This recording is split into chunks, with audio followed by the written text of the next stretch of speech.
Hey, thanks for taking the time to listen in. I have a few thoughts that I'd like to share with you today that are based on the words that the prophet Isaiah wrote like 700 years before the birth of Jesus. Isaiah prophesied about a divine light that would transform despair into hope. It wasn't just poetic metaphor, it really was a blueprint for redemption. And it was centered unexpectedly on a region that was scorned by many people, an area or a region known as Galilee of the Gentiles. You ask yourself, but why there? Why a land of outcasts and foreigners? Why would God choose this backwater to become the epicenter of the stunning fulfillment of Isaiah's words in the life of the light of the world, Jesus, right? Well, Isaiah's vision is a prophecy that is born in darkness. If you go back in history, during the 8th century BC, Assyria's iron grip tightens on Israel, the kings are faltering, the people find themselves in darkness, right? Physical and spiritual darkness. And it's into this gloom that Isaiah steps, kind of delivering these messages of judgment, but yet interspersed with these glimmers of grace. And one of the most illuminating passages is found in Isaiah chapter 9. I want to read to you the first two verses. Isaiah prophesies that there will be no gloom for her who was in anguish. In the former time, he brought into contempt the land of Zebulun and the land of Naphtali. But in the latter time, he's made glorious the way of the sea, the land beyond the Jordan, Galilee of the nations. The people who walked in darkness have seen a great light. Those who dwelt in a land of deep darkness, on them has light shone. And so here Isaiah paints a picture of reversal. These regions of Zebulun and Naphtali, territories of Galilee, had been humiliated by these Assyrian invasions. The land had been reduced to a place of deep darkness, right? Yet God comes and he promises change. Glory for the despised, light for the lost. The Hebrew word for light evokes not just illumination, but salvation and truth, the very presence of God himself. And so the light here isn't abstract, it's personal, invading the shadows where people walk blindly, right? It's symbolizing sin and oppression and separation from God.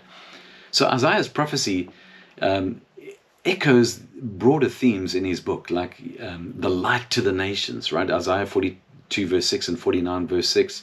And so it all points to a Messiah who would extend God's favor beyond Israel. But again, we might ask, why Galilee? The phrase Galilee of the nations, or Gentiles in some translations, is key here, right? Galil ha-goyim. It literally means the region of the Gentiles, the region of the Gentiles. And so this isn't Jerusalem's holy hills, right? This isn't Judah's royal courts. It's a frontier zone. It's a cultural melting pot. And you fast forward 7 centuries and you find the Roman Empire casting its shadow over Judea and Samaria, right? And so Jewish expectations for a conquering Messiah, those expectations are running at an all-time high. And so the time was right. The time was right for the light to come. Jesus of Nazareth, born in Bethlehem, Judea, but raised in Nazareth, Galilee. After his baptism and the temptation, Matthew's gospel captures the prophecy's echo in Matthew chapter 4. Matthew goes back to what Isaiah prophesied. Now, when he heard that John had been arrested, he hears that John the Baptist has been arrested, he withdrew into Galilee. And leaving Nazareth, he went and lived in Capernaum by the sea, in the territory of Zebulun and Naphtali, so that what was spoken by the prophet Isaiah might be fulfilled. The land of Zebulun and the land of Naphtali, the way of the sea, beyond the Jordan, Galilee of the Gentiles. The people dwelling in darkness have seen a great light. And for those dwelling in the region and shadow of death, on them a light has dawned. And so from that time, Matthew tells us, Jesus began to preach, saying, repent, for the kingdom of heaven is at hand. And so Matthew doesn't mince his words here. This is deliberate fulfillment.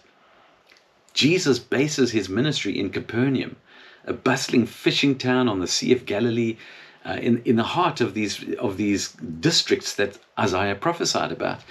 And so Jesus is here, and he calls fishermen like Peter and Andrew. He heals the sick. He casts out demons.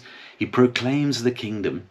And crowds flock to him, right? Not from the elite circles, but from the regions of darkness. Tax collectors, sinners, and even Gentiles who are coming along the trade routes. Jesus said this of himself in John 8, verse 12. He said, "I am the light of the world. Whoever follows me will not walk in darkness, but will have the light of life." And so his miracles of feeding the multitudes and calming storms, it mirrors Isaiah's light as a sign of God's authority. His death and his resurrection reclaim all authority and redeems humanity in the ultimate triumph of light over darkness. Amazing, but why start in Galilee? I mean, Galilee is no one's idea of a messianic launch pad. To pious Judeans, it was a cultural backwater. It was populated by Aramaic-speaking Jews mixed with Phoenicians and Romans and other Gentiles. The chief priests and the Pharisees boldly stated, "No prophet can come out of Galilee," John 7:52. I mean, Assyrian conquests had left it scarred. It really was a land of deep darkness, economically and spiritually. So Galilee. Well, here's the thing. Geography matters. Galilee sat at the crossroads of an international trade route, right? The way of the sea that Isaiah mentioned was the ancient Via Maris, which was a route that linked Egypt to Mesopotamia. And so the Gentiles would stream through the markets in Capernaum and Tiberias, hearing the words of Jesus firsthand. And so it fulfills Isaiah's global prophetic word, Israel's light extending to all peoples. Early church fathers like Origen noted how Jesus' Galilean base prepared the gospel's Gentile explosion. If you think of Acts chapter 1, verse 8, to the ends of the earth. So Galilee of the Gentiles underscores the Messiah's universal scope. Isaiah's light isn't for Israel only. It's for Hagoyim, the nations, the Gentile nations. So Jesus' ministry in Capernaum really previews the Great Commission. In a region that blurred Jewish and Gentile lines, here's Jesus dining with outsiders and healing across divides. He's modeling reconciliation. Isaiah's prophecy, fulfilled in Galilee, reminds us, especially at this time of year, that light does not avoid the mess. It invades it. In our world of division and uncertainty and personal shadows, Jesus' story invites us into the light.